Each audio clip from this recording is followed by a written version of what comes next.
Yes, thank you very much, Agnes, for the nice introduction. Thank you very much, everyone, for being here today for not another all-male panel discussion as introduced. My name is Niklas Karvonen. I'm Community Director at Nordic Innovation House in Tokyo, and I'll be moderating these champions who have been front runners in multiple different initiatives around this topic. So I'm really looking forward to what we can learn from today. It's a very topical thing to discuss, particularly this week. We know there is the City Tech Tokyo event, gender equality and digitalization has been on the agenda. Next week we're celebrating International Women's Day, and UN has put forth an agenda for Digital, as they coin it, so gender equality and digitalization. We have G7 summit coming up later in Japan, and there is some international pressure on putting these topics on the agenda.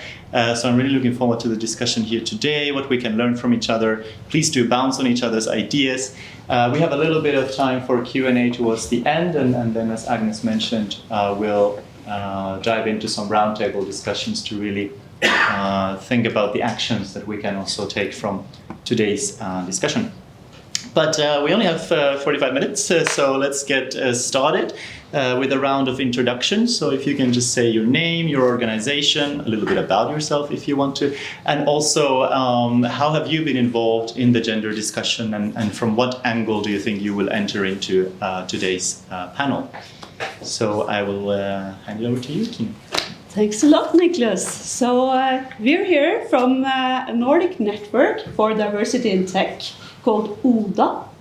And we are the board represented here today, and super happy to be here with you and called Chrysalis, and then Mari and Mariko. So discussing this really, really important topic. So we have been working within this area since 2005. I think it's been around 21,000 attending our annual inspiration days, 700 attending our mentor programs, and also we are doing monthly network meetings like this one in Norway though, and it's been kind of a super journey since 2005.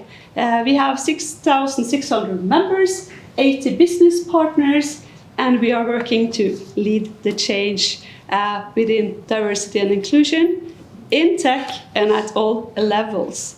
So super excited to be here, and thank you so much for wanting to co-host this event with us, Jan, and also Niklas from Nordic Innovation House. So let's make this panel super interesting for everyone. So yeah, that's a bit about us. Thanks a lot. Jan, go ahead. Hey everyone, sorry, I'm suffering from allergies, so my eyes are really, really itchy. So if it looks like I'm tired, it's because it's allergy season. My name's Yan. Welcome to Code Chrysalis. I'm one of the co-founders of the software engineering training company. We help corporates and also individuals make career changes, learn how to code, and make a switch into software engineering.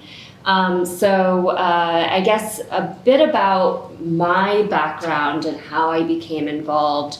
Ever since I started working, I just really felt like there's been a bit of a gulf. I started out in finance where that gulf was huge, and it really made me, it was one of the factors that played a part in me wanting to get out of finance. And when I moved into tech, I found actually a much more welcoming space, but of course with many areas of improvement needed. And so I felt like it was a place where I could actually maybe try to make an impact and try to do things.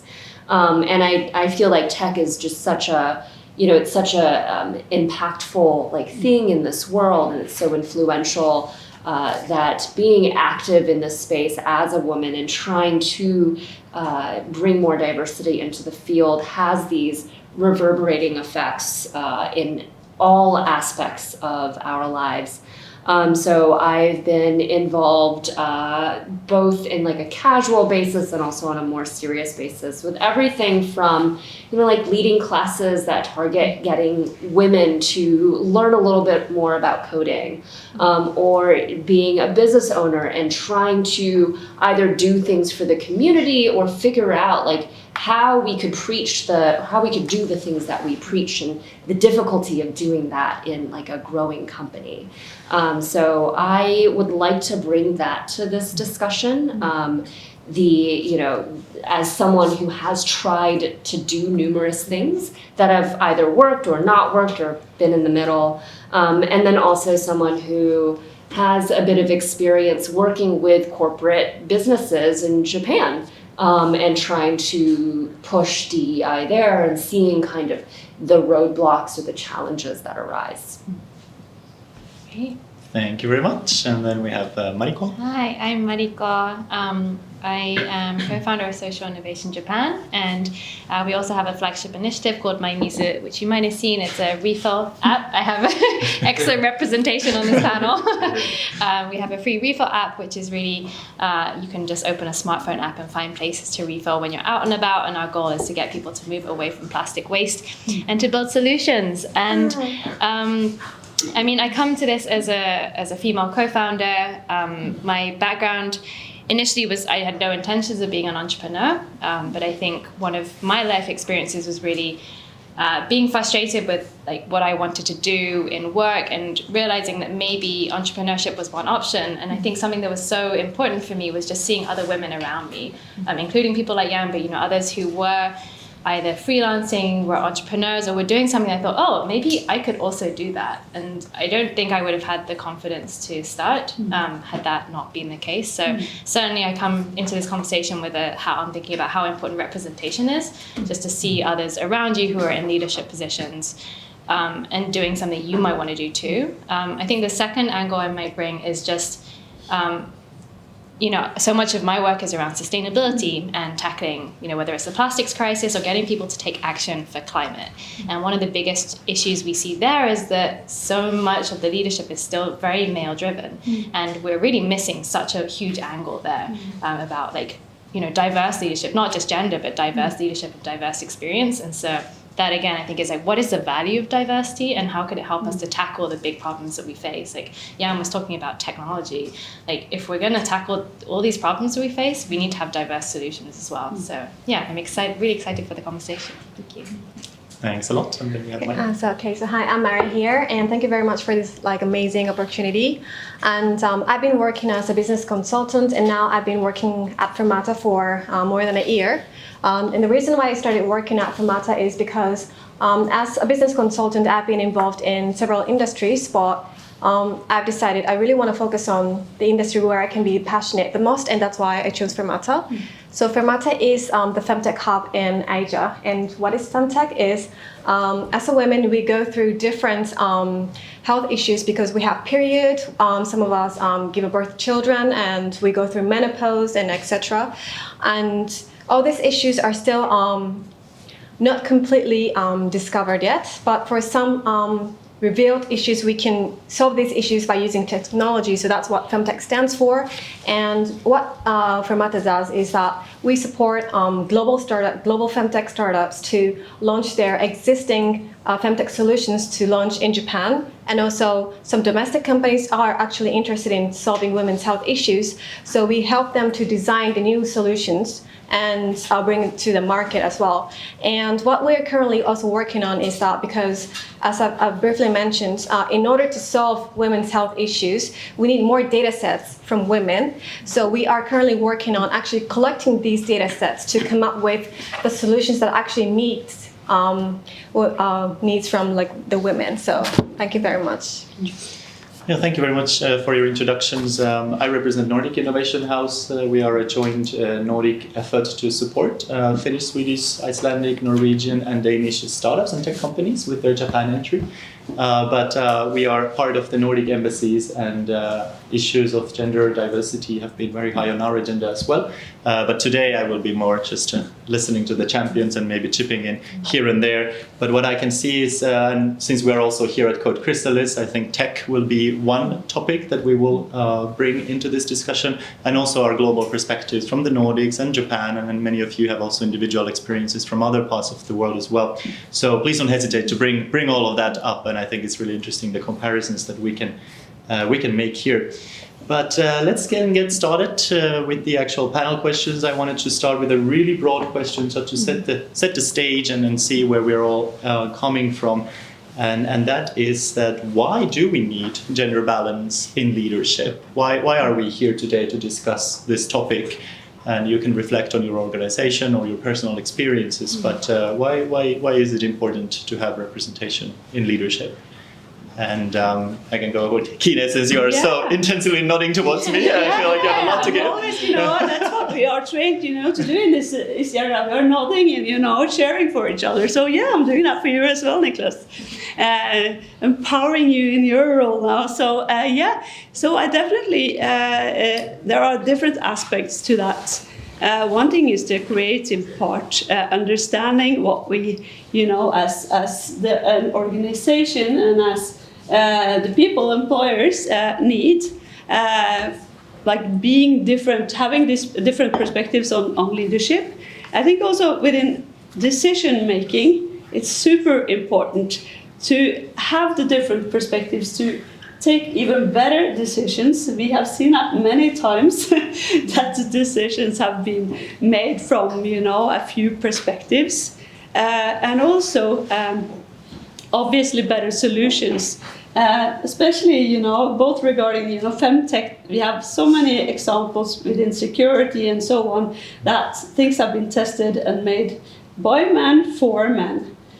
So that's just a couple of elements why it's important to have diversity in leadership positions from our perspective.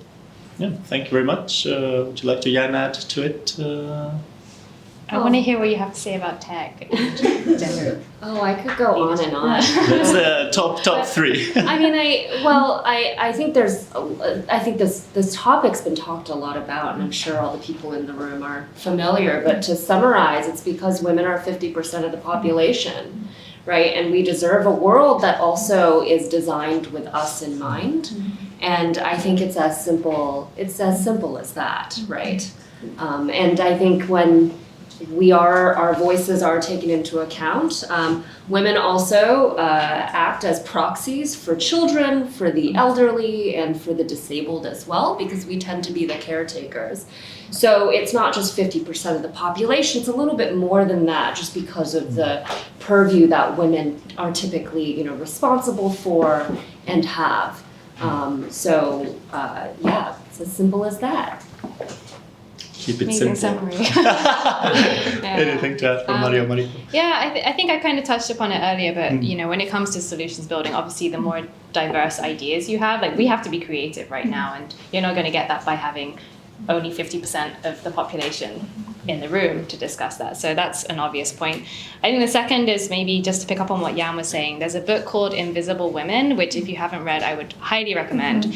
But it talks about the impact of not having diversity, both in leadership, but also when you're decision making, when you're doing research. Like, I didn't know that they test cars safety only on men's bodies, dummies, or men's bodies made smaller and meant to be a woman. But obviously we're shaped differently, and that actually leads to a higher death rate for women. So like, that has a real impact on the world that we're not including like women in decision making, but also in testing and research. And I think that will probably come to femtech as well, right? And the data that you can use for creating products as well. So yeah, that's why I think it's important to just in addition to what you two said.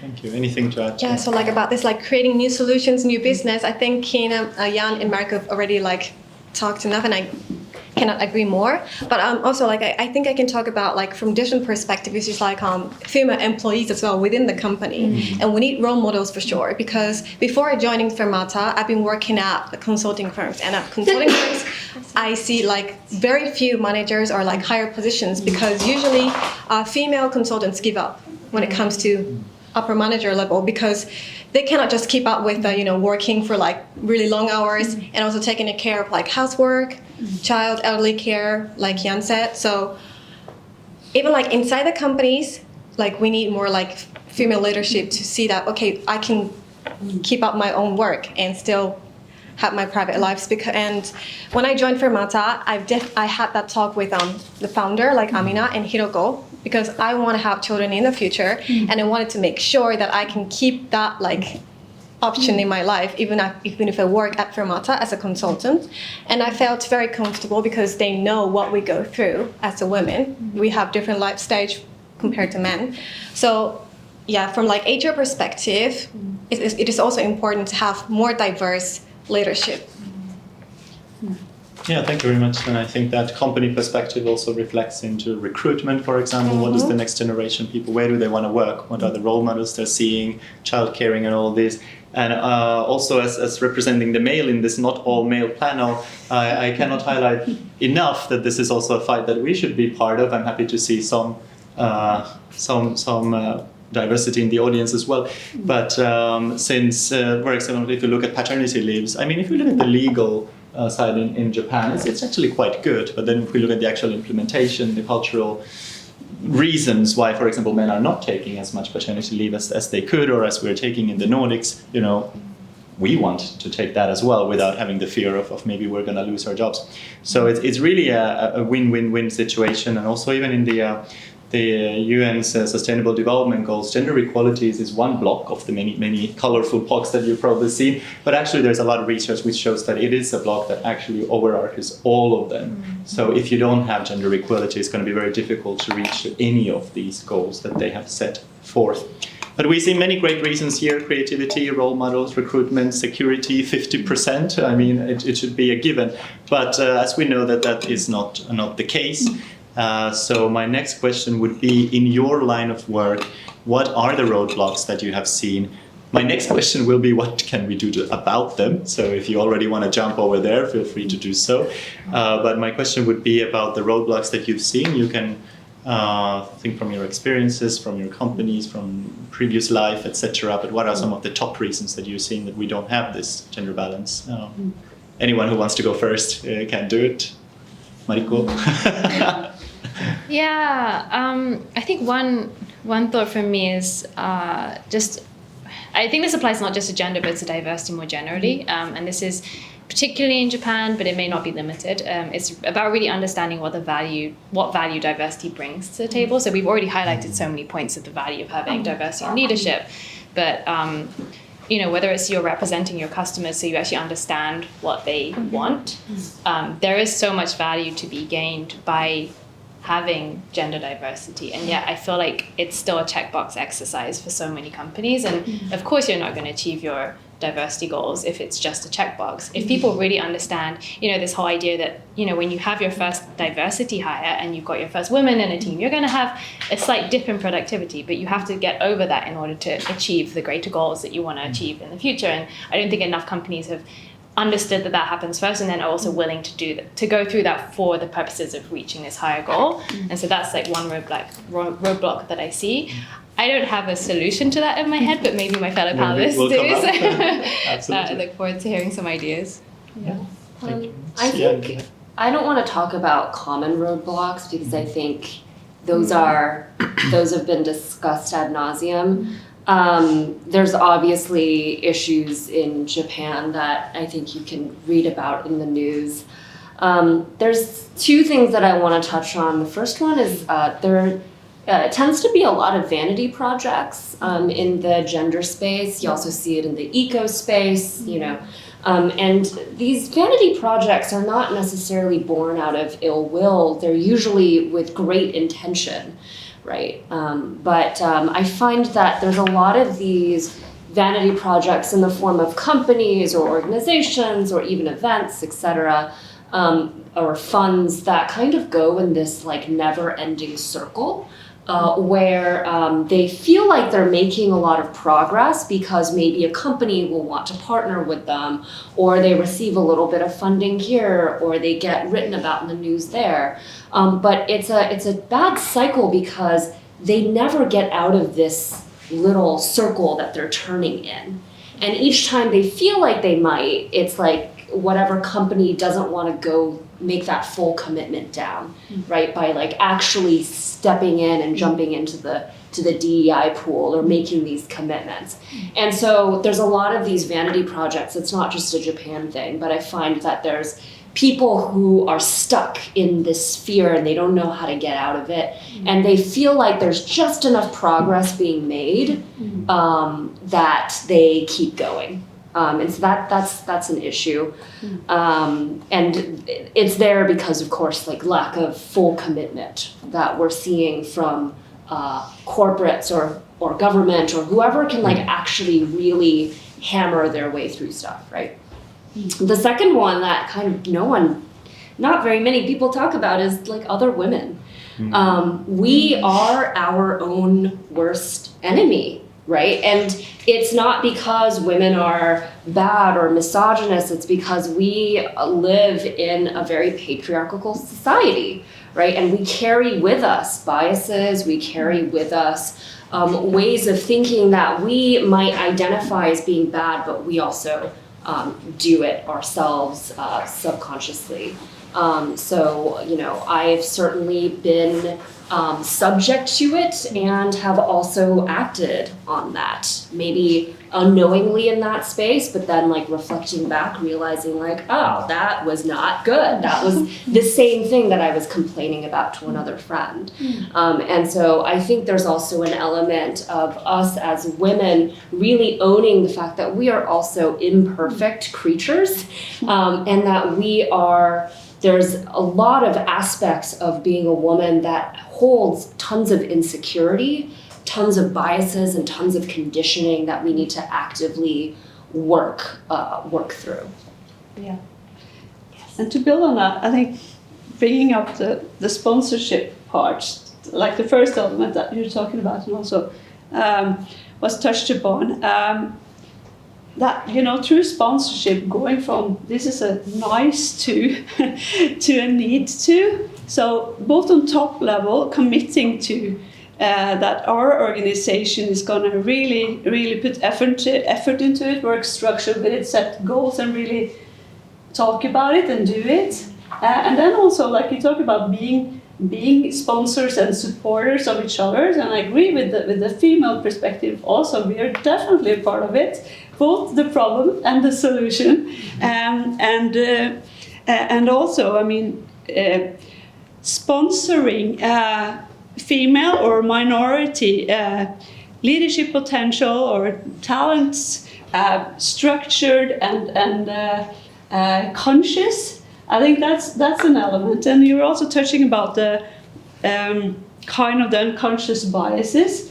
From a Scandinavian perspective, I think a lot of companies, at least regarding the equality part, has a pretty good maturity level in some areas, but the unconscious part, I think both leaders and also the organizations, we are struggling with that. And like a comment from a colleague of mine in Norway, that's kind of between the 50s and the 60s, is like, we cannot joke with anything anymore because people get offended. You probably heard that as well.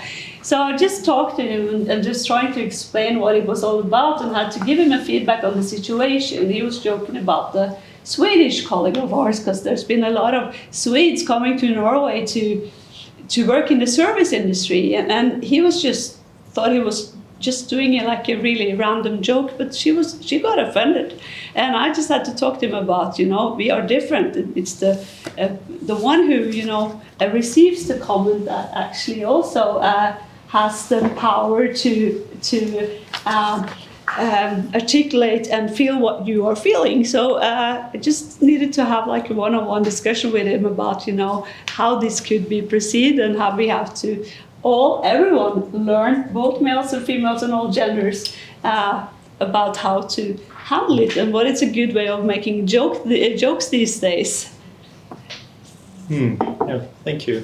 What about Mari? Anything in your work with? Thank you. So going back to Jan saying that women can be actually enemy to each other, I do hear these kind of stories a lot. And also from this femtech perspective, I do talk to a lot of women about like their own health issues.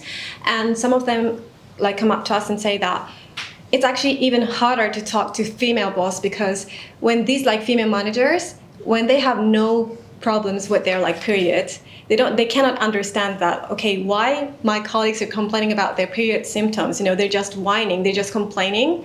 So in order to solve these kind of issues, we need more data sets, right? To prove that, okay, they're not just complaining, the people have different kind of like issues and they're struggling. So you need to understand, because like you have no issues, I'm happy for you, but that cannot be applied to all the other women, right? So like that, I think that can be solved by collecting more data sets to prove that. And also I do think that health issues are still related. That can be like the block as well, because one report in Japan says that 70% of women actually considered saying no to the promotion opportunity because they suffer from menopause symptoms. And also another report saying that women suffering with women like specific health issues, more than 50% of women also considered giving up their like career because they suffer so much.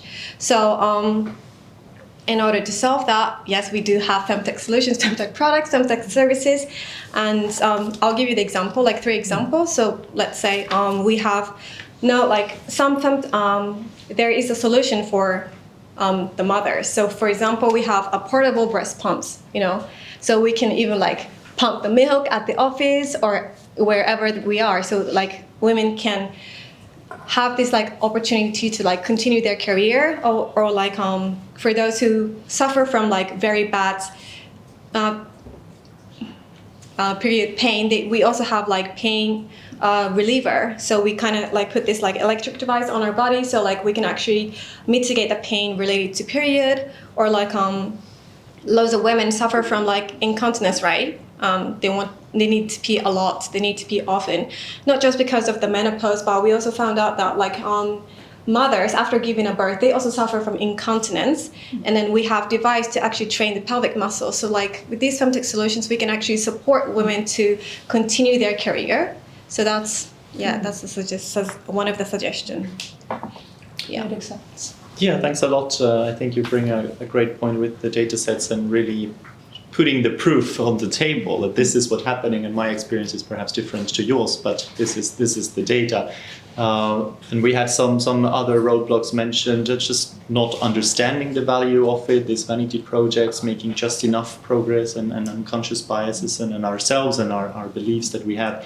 Does anyone else have anything to add from the technology perspective? What are some of the things that you think could be solved? But also, what are some of the things that technology cannot solve? So we heard 3 examples, but if you have any additions to that. Yeah, so technology, in the way that it's going, it is becoming more and more of, technology is a double-edged sword, right? It can both benefit, but it can also harm. And the harming aspect of technology falls oftentimes on women. It's women's jobs that are more likely to be affected by advances in technology. Technology also really just augments human nature. And so a great example is machine learning, right? It's looking at historical data, but if that historical data is biased, then all that it's going to do is perpetuate it out. So an example of this was in Amazon was creating an internal AI product that would help with recruiting and promotion. So they were trying to see if AI could help with figuring out who to promote within Amazon, how much, etc. It's that entire like HR chain. And they found out that this product that they had created, this software, was docking points from people who had gone to all women's colleges. It was docking points if you had studied gender studies, etc. And this is because it's acting on previous data, right? It's acting on historical data. Luckily, Amazon caught this before they actually implemented it. So that's the good thing. They were like, oh, it's doing something really terrible. We should not use it, right? But that's one case where it was caught. Now, the scarier thing to think about is how much software is out there that is making decisions in our lives or nudging us or the things around us in a particular way that is very biased, that we don't realize is biased, right? Now that's a scarier thing, and with more technology getting produced like ChatGPT, et cetera, this is only going to get worse and worse. So that's one example of technology having problems that it's up to us in this room and our community to solve. I guess if you were to turn that on its head, it could also be used to identify those problems in the first place and identify where historically there have been injustices or kind of, like why is it docking 2 points? The fact that someone was able to identify that also suggests that there may be a potential, if people were to invest in using it in that way, to find these things. Like identifying these like issues, or like the problems, and then trying to solve these issues. I think technology can cover these parts, but what technology cannot do is the like last 1 mile. So okay, we've come up with a new solution, but if the impact is so big, sometimes we need the regulation or like the like society to be changed. In order to do that, we need the government's like approval sometimes. So what we face is that when we actually want to like launch these like amazing global startups like femtech solutions to Japan market, we need to work heavily with like Ministry of like Healthcare because we need their approval. And that part technology cannot cover because, I mean, the government can be like, they can take a really long time. It can be a year, 3 years to change the regulation, approve these like new products. But I do understand that they need this time because the size of the impact that they give is like so huge. It could impact the whole nation. So I do understand why they need to take time. But that's why like Fermata works closely with ministry, and sometimes it can be frustrating, but I do understand they do need to do their job and they need to take their time. But that part is like last 1 mile to actually provide, to make sure that these products and solutions will be delivered to like these like users and people, that we need like the government support, and that cannot be solved by technology itself. I think that's a really good add, and it is great that you are in the room to discuss with the ministries. So I think we're making perhaps some progress there. I don't know, Kine, if you had something. So what I was thinking about, I mean, you're bringing up, what technology can bring in and do, and definitely the data part as a part of the decision making and the reasoning for why we need to change and do things differently. But the desire, it cannot, create, that has to come from within. So I think that's kind of another element that both regarding diversity and inclusion and understanding, we could have all the reasoning from the data, but we need to choose whether we want to buy in on these topics and be a part of the change. Yeah. Just on the femtech part of it, birth control pills haven't really changed in like 50 years since they came out, right?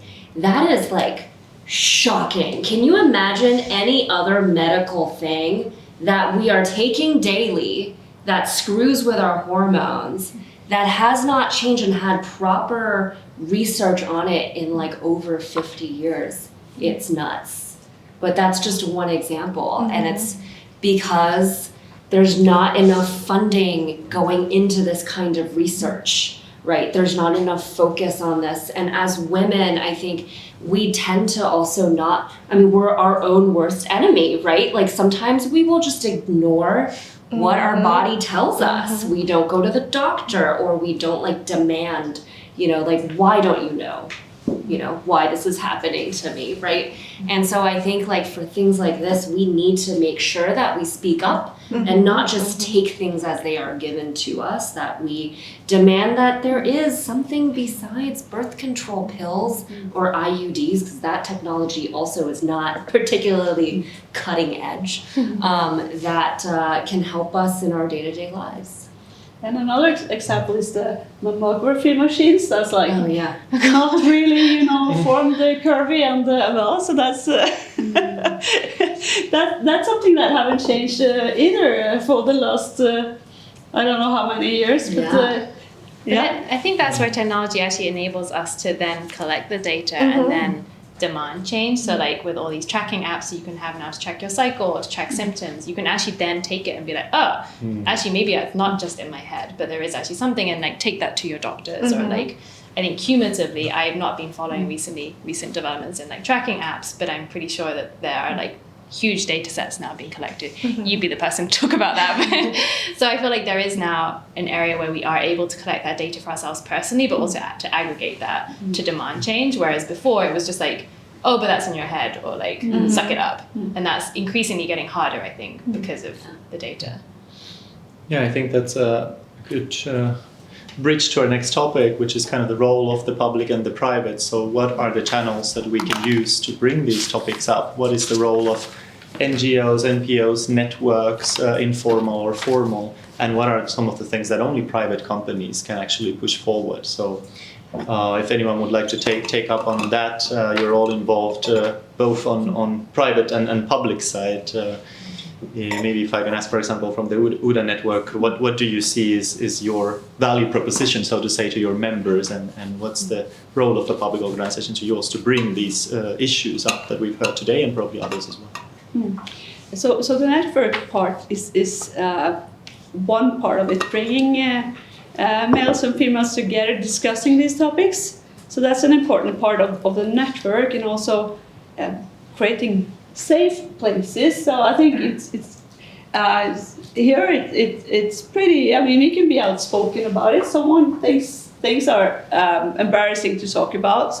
So it's important to still have the safe arenas. Although we really want to have everyone included in the discussion, and also regarding the public sector, I think from a Nordic perspective, there's been a public who's been driving kind of the change with the legislation, and I think it was like January 2020, all companies have to actually have to report on all what they're doing regarding diversity and inclusion, and also female representation in boards has to be 40%. So that's like kind of the governance model driving the structures.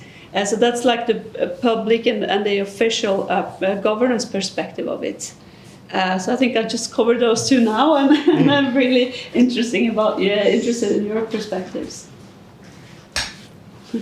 You can reflect both from the public side, or like say, for example, for social innovation in Japan, what was the kind of the reason to set this movement up, and what do you wish to achieve with that? Yeah, I think the first thing that's easier to do when you have maybe like a public or a non-profit organization is to bring quite different parties together. So if you're a corporation with very obvious, what's the word? Not incentive, what do I mean?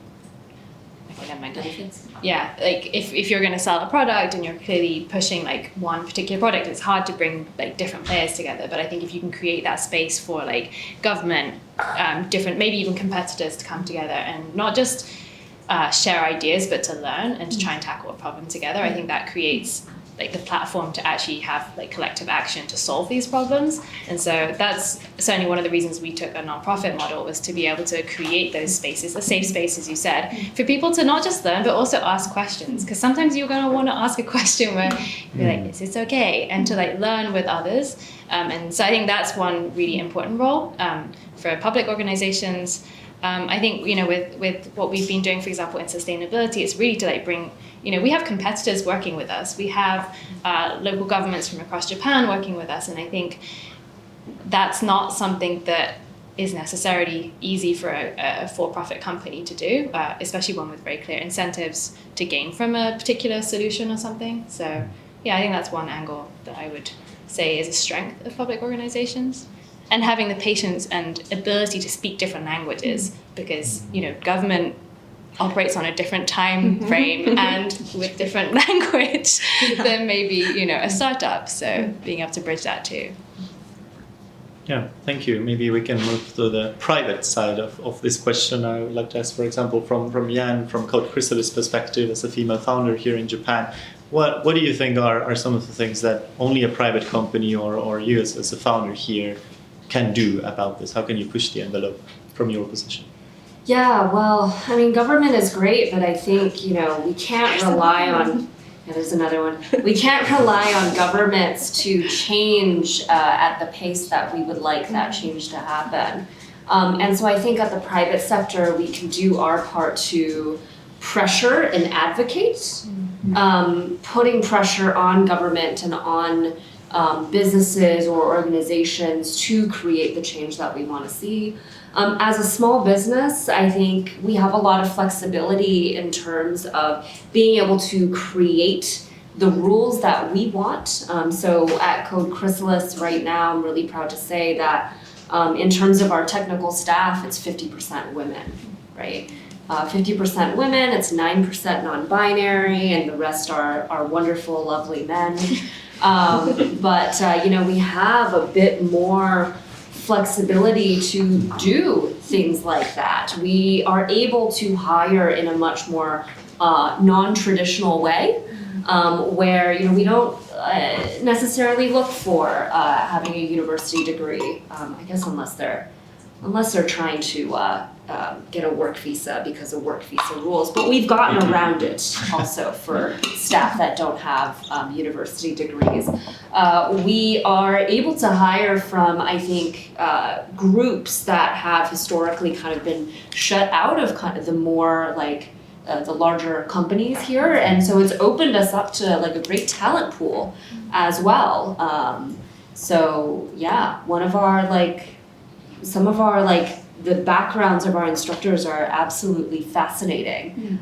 We have one who just finished high school and started working here, and he's been amazing. We had another one who, was operating her own business in Myanmar for a while. Just really fascinating backgrounds of people who kind of went another route. And so providing a space for them to do what they can.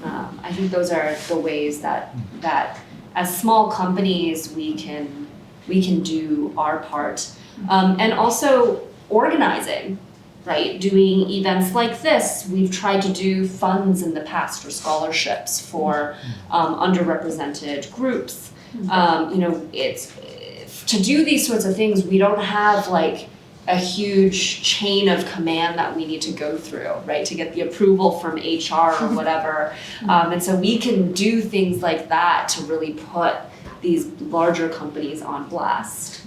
Yeah. I think, lastly, I keep talking. Keep talking. Lastly, I think, as a small company, we don't have a CSR division. Right? And it's because we've baked that into the company, right? For example, we're doing this event. It's not being done by our CSR team. It's just being done by our events and marketing team, right? And it's because it's kind of baked into the culture that we do these sorts of things, try to figure out what are things that we can do that might not take tons of effort from us, but might be really good for the community. Another thing that we do is we help out a nonprofit called Waffle. We give them curriculum support. So Waffle teaches middle and high school girls in Japan how to code. And so by giving them a bit of our curriculum, it's a lot to help them out, but it's not a huge effort from our end because we already have it. So. Small examples. Thanks. No, really inspiring examples. I hope we're all taking notes here. I am. Maybe really quickly, Mari, from your side regarding private companies, and you work with Japanese corporates and others who are pushing this agenda. And what do you think they can do, or what can you do at Fermata? So at Fermata, it's not like NPO, but we do have Fermata community.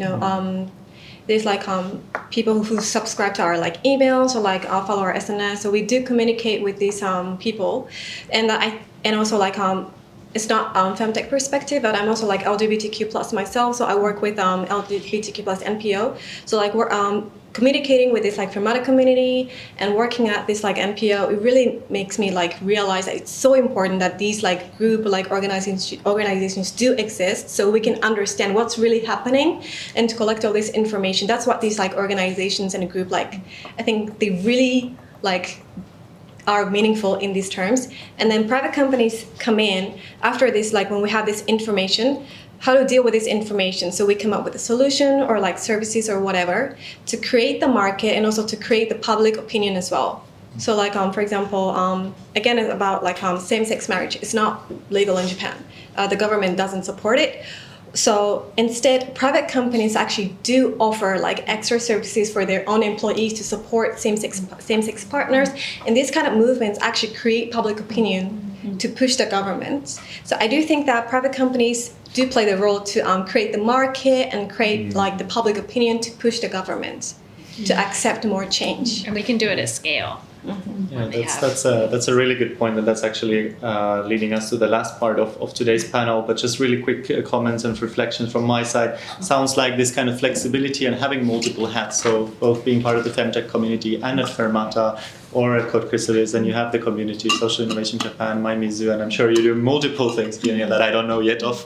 What I'm trying to say here is that it also, maybe we need organizations which host us, whether it's our employers or others, to give us the flexibility to also be part of multiple different things and set the rules to do that as low as possible so that we can get these inputs and start these movements. You also touch a little bit about reporting and quota. Let's not go further there, but it's a very hot topic in Japan at the moment regarding this topic. But let's see what the outcome of that is.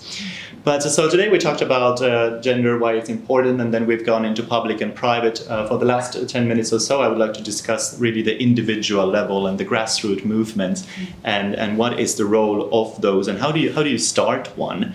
If anyone wants to tackle on that, how to start a grassroots movement, how do you get your first people involved, what are the key things there? Looking at I mean, a bit about the story where Oda came from. It was I think it was 5 women working at Microsoft, coming from Norway, going to the UK, and it was this I think there was this article describing that women in tech in the UK did not actually have a good working environment. And this was in 2005, and the women from Norway didn't recognize that situation and felt like they had a really good time in tech.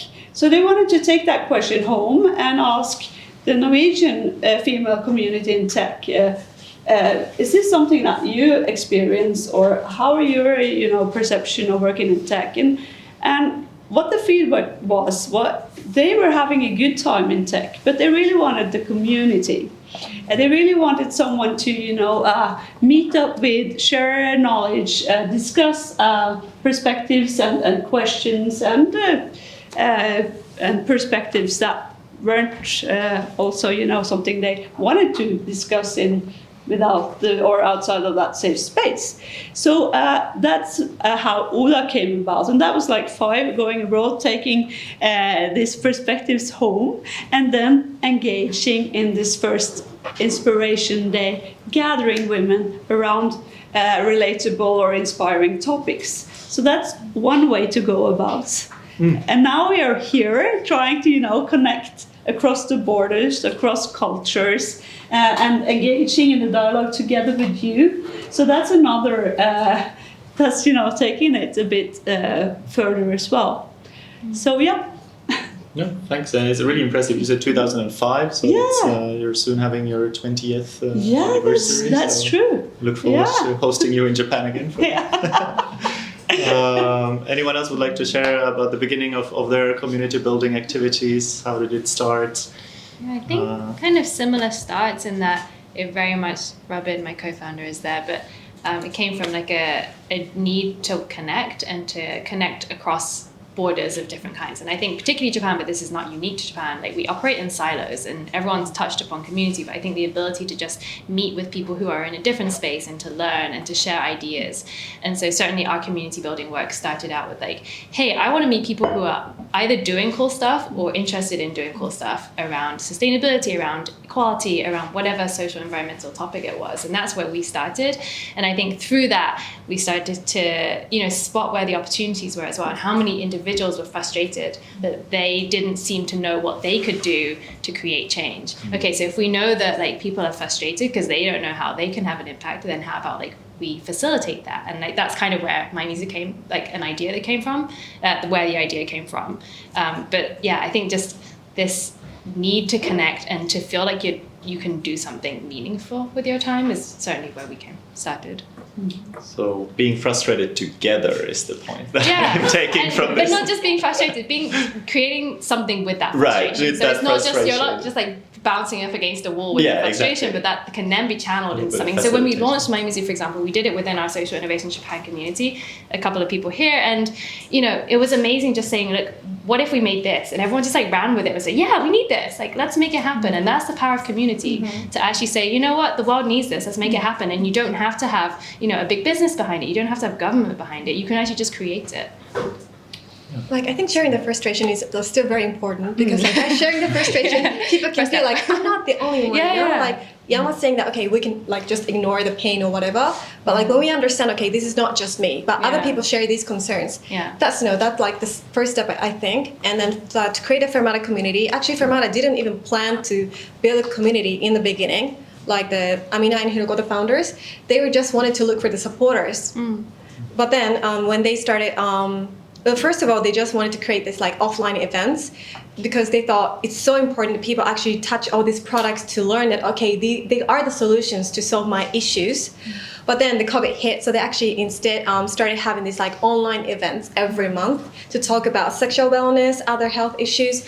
And then these people actually started really enjoying this opportunity to actually talk about their own issues. So they found like, okay, this is a very safe space. So even now, like we have like more than 10,000 people who feel very comfortable talking about all these issues with Fermata. So for example, even like a few months ago, we were talking about sexual wellness. And then one of the participants were saying that although she's married, she cannot really talk about how she's not happy with their sex life with her partner. And she can't even Google it, because even she deletes the search history, she's very afraid that her partner finds that out and accuses her for, being frustrated. So like these people definitely need this community to talk about their issues and feel that, okay, I'm not the only one. So I do think that this like community is so important. Yeah. Thanks. Any reflections on Jan? And you've been scaling a bilingual tech community in Japan for many years. Learnings from that? Yeah, so before we started Code Chrysalis, my co-founder sitting back there, before we started Code Chrysalis, we were building a community here by doing lots and lots of events. And this really stemmed from, I think, two things, right? So one, we both moved here from Silicon Valley, from San Francisco. And while I was living there, one of the things that I always kept saying was, I feel like I'm learning so effortlessly here. And it's because there were so many events in San Francisco, so many ways and so many opportunities for you to learn. And when I came over to Tokyo, that just wasn't really there. And so the start of community building was just providing people with a space to share any bit of knowledge that they had. And when we started Code Chrysalis, we didn't have really any money, but we had this space, actually. So we've always been in this space. This was a co-working space before we took over, and we were just one of them. Booted everyone out. We didn't boot everyone out. They all left. But we had this space that we could use, and that was what we just took full advantage of it. And so not only were we doing events here, but we were also loaning our space out to various groups around Japan, around Tokyo, to do events here. because event space is so, especially like 6 years ago when we started, event space was so difficult to come by. And I think that's actually how Mariko and I connected, because Social Innovation Japan used our space a few times for their events. And so it really just blossomed from there, right? Innovation, progress comes from people sharing ideas with each other, and we really wanted to create a space that did that. So we had all kinds of events. It wasn't just tech events.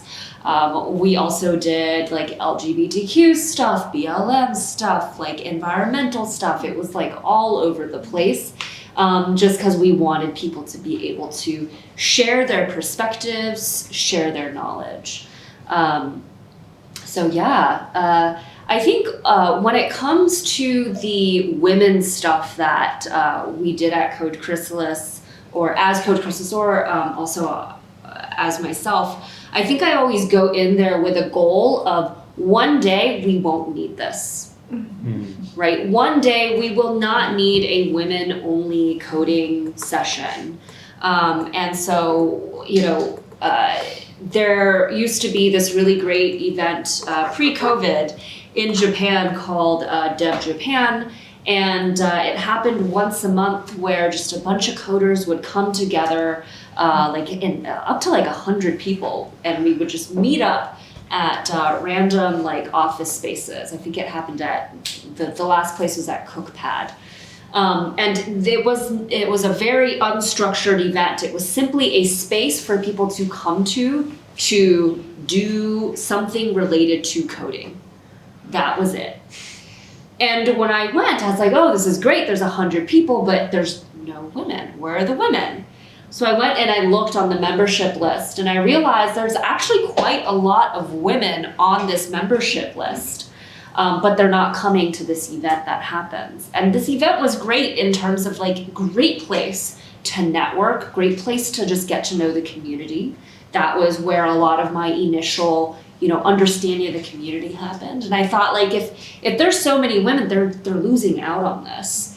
And so what we did was the organizers were all dudes, and they also saw this issue. They were like, we can't get women to come, and we're a bunch of guys, so we need your help. So I came on as an organizer, and all I did, like this is not rocket science, all I did was before the main event, I did a 2-hour same thing, except I promoted it as like women and non-binary.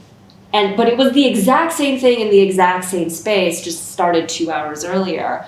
And lo and behold, the first time I did it, there were a bunch of women who came, right? And they really just needed a space to get comfortable and feel safe and get to know each other, because they didn't want to go into a room with all dudes where they didn't know anyone. So it was great. The first time we did it, all the women, I think about a dozen showed up. They all occupied the largest table in this big room. And when the men started coming in, for the first few times, the guys thought they were lost, or like that they were in the wrong place, because they weren't used to seeing all of these women for this tech event. But after, you know, like 2-3 times, the men would just stroll in like it was nothing. Like, oh, there's a bunch of women at this table and I am at the correct event. Yes, this is normal. And also, there were more and more women coming to the main event. And eventually it got to a point where there were fewer women at the women one and more women at the main event, which is what we wanted. And what they said was, oh, I skipped the women thing because it's 12 to 2, and that's like prime brunch time. So I'm gonna come after brunch. And that was exactly what I wanted to hear, that they felt comfortable enough to just go to the main event. And eventually we stopped doing as many of the women coding sessions without a hit in the number of women that were coming to the main event. So a lot of these things that we can do, and not just the people sitting up here, but like all of us in this room, this is not rocket science, right? It starts from just small things like extending an event a little earlier and slapping some women's faces on it, right? Like that's all I did. And so it's like these little steps like that can collectively have a really big impact on people's lives, on society, on the world that we live in. Thank you, Jan, for sharing. That was No, it's a wonderful story. Thank you. Yes, and Niklas, you said that you don't want to touch deeper on the quotas and like introducing those. And I don't want to focus on that, but the fact that that's measurable. And for me, equality is diversity and inclusion. Diversity is measurable. You can establish quotas or introduce quotas, and then you measure how much women you have in the boards in public companies like in Norway, or at some point, hopefully, in Japan as well.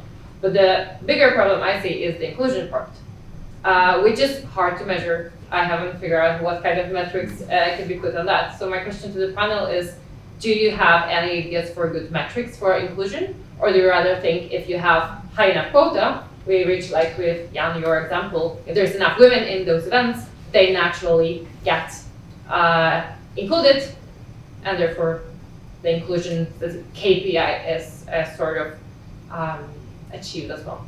So that's my question. Thank you very much. I think it's a wonderful question. We would like to touch on that. Inclusion, how do you measure it? Can you attest to it? I think you can measure inclusion. It's just a bit harder to, right? But I think you can absolutely measure it. Inclusion is psychological safety, right?